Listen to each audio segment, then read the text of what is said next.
In this GURPS combat example, we will see a fight in an Elven Treetop village. The main features will be narrow walkways and 3 different elevation levels, 10 yards, 15 yards and 18 yards. The 10 and 15 yard tiers are connected by ladders. The village will be protected by 3 wood elven archers with relatively high ranged combat skills and 3 wood elven rangers who dual wield short swords and have some light armor. The attackers are much more exotic. First, there will be 4 fainil fighters. Fainil, also known as Night Flyers, are an obscure drow sub-race from Dragon Magazine 244. I highly recommend that issue, it's a great read. They have wings and some fiendish qualities that probably will not come up in this situation. However, they have a special ability called aerial agility.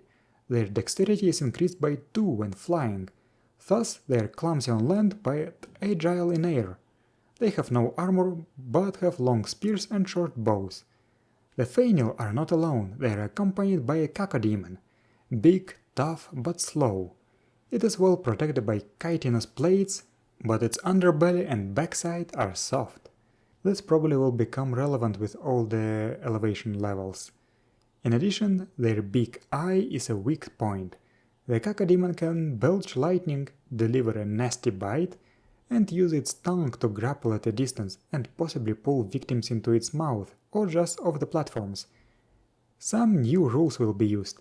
I had to write up 2 new maneuvers, All Out Ready and Movement Ready. Without these maneuvers, the winged archers wouldn't be able to reload, because they have the cannot hover limitation. Second one. The starting situation will look like this.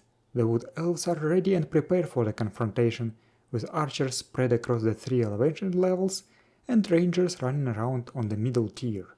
The flying adversaries will approach on the 10-yard elevation with fainil fighters 1 and 2 wielding long spears and 3 and 4 having short bows ready. Wood elves go first. The rangers will stay where they are, taking all-out defense dodge, and archers will aim at the cacodemon. The fainil archers fly behind the eastern tree trunk, staying on the 10-yard elevation. The spearmen fly and the cacodemon flies forward. Second 2. Wood elves will move to relocate to a more advantageous position, or at least that's what they think. The 2 archers on the bottom and top tier keep aiming at the cacodemon. The cacodemon does a move and attack to spit a ball of lightning at Elven Archer number 3. Notice that they are on different elevation levels. There is 10 yards of horizontal distance and 5 yards of vertical distance. When using projectile weapons, you have to use rules for firing upward and downward, but they do not apply to beam weapons. I guess we'll have to use some basic geometry. The actual distance is about 11 yards. This 1 extra yard of distance actually makes a difference, bringing the range penalty from -4 to -5. The cacodemon misses.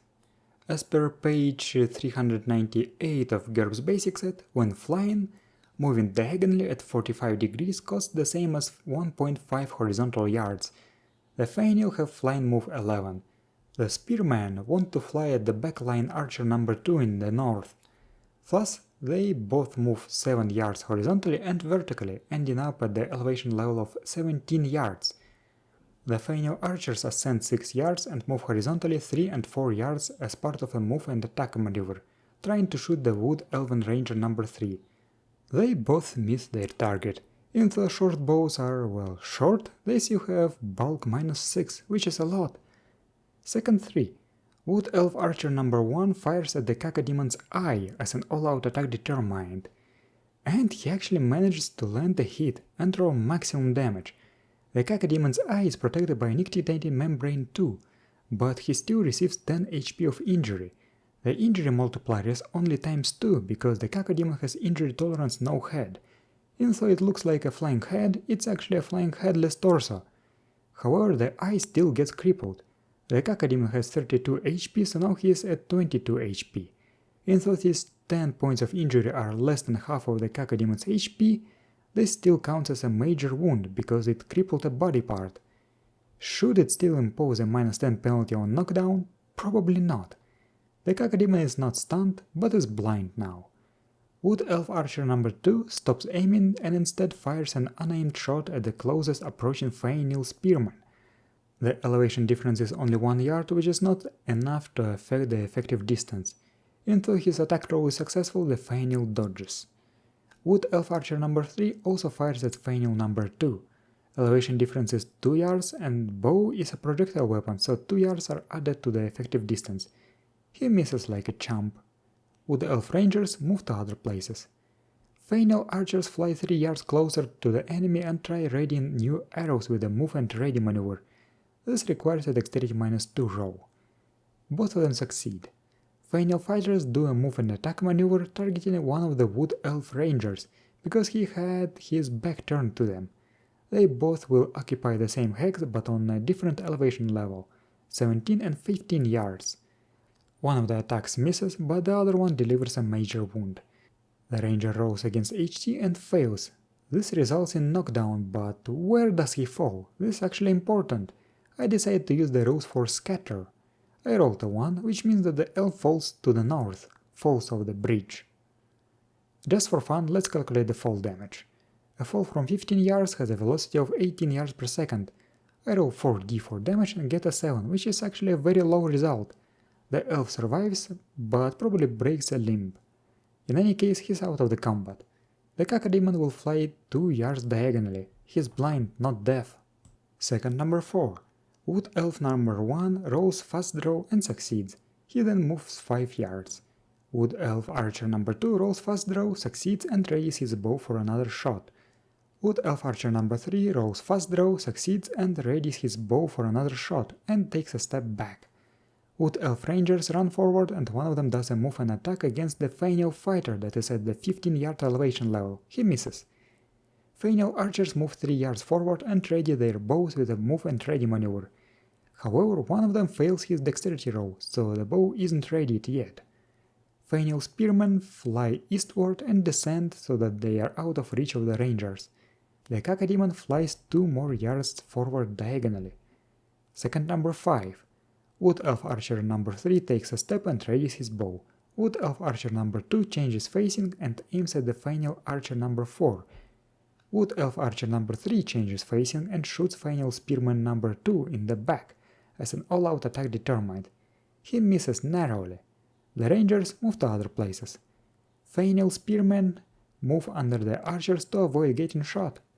One of the archers does the move and ready maneuver to ready his bow and does so successfully. The other Fainil archer does the move and attack maneuver to shoot the Wood Elf archer that did an all-out attack. He actually rolls a critical hit. This is a major wound that requires a knockdown roll. Yet again, I'll have to roll 1d to determine the direction of falling. This means that the elf falls northwest on the lower platform. This is a 5-yard fall. I rolled a whopping 11 points of damage. That's actually 50% more than the elf that fell 15 yards took. Let's roll a random hit location. That's a torso hit that requires another knockdown roll. That's a critical failure that results in loss of consciousness. The Cacodemon keeps flying. Using ranged attacks blind in this 3-dimensional situation is basically impossible, so his only bet is making a good hearing roll and attacking in melee with his bite or tongue. Second number 6. Wood Elf Archer number 1 aims at the Cacodemon because everyone else is not visible from his spot. Wood Elf Archer number 2 shoots the Fainil Archer number 4. The Fainil Archer dodges successfully. Rangers change facing and one of them does an all-out attack long to stab Fainil Archer number 3 in the wing. He does hit, but due to rolling minimal damage, he fails to penetrate the DR1 with tough skin.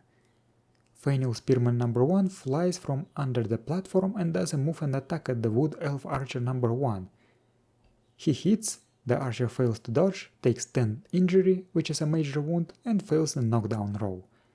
Fainil Spearman number 2 flies from under the branch and does a move and attack at the Wood Elf Archer number 2 from behind.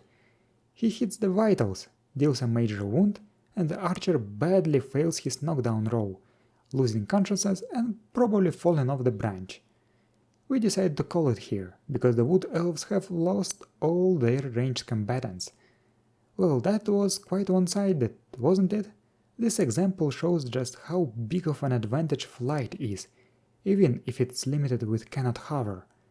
Without this limitation, things would have been even more one-sided, but when a monster cannot hover, it is limited to move and attack and move maneuvers. I'm not sure why all-out attack is not permitted. It allows movement, doesn't it? However, the cannot hover limitation also creates some weird situations where a flying archer cannot ready his bow. That's why I had to come up with a move and ready maneuver. I'm actually content with the result, and I'm going to use these new maneuvers in my upcoming game. The Cacodemon got disabled immediately with a lucky shot, and couldn't do anything cool. It should also be noted that the flyers did not use the high-speed movement rules. The main takeaway from this example for you should be the following. If you're playing a melee character, please have a backup ranged weapon. Anyway, thank you for watching, I will see you next time.